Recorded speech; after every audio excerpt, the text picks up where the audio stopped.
కౌరవులు. వారే మట్టి పాత్ర నుంచి జన్మించిన 100 మంది సోదరులు. గాంధారికి పరమశివుడు 100 సంతానాలు వరంగా ఇచ్చాడు.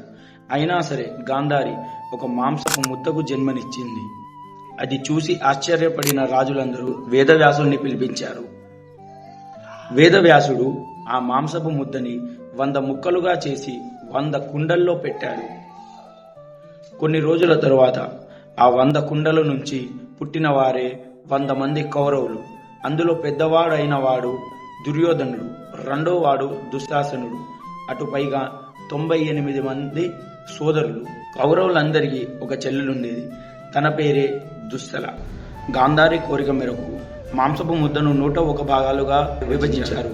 101 భాగం నుంచి పుట్టినదే దుశ్శల. ఆమెనే కౌరవులందరికీ ఉన్న ఏకైక చెల్లి.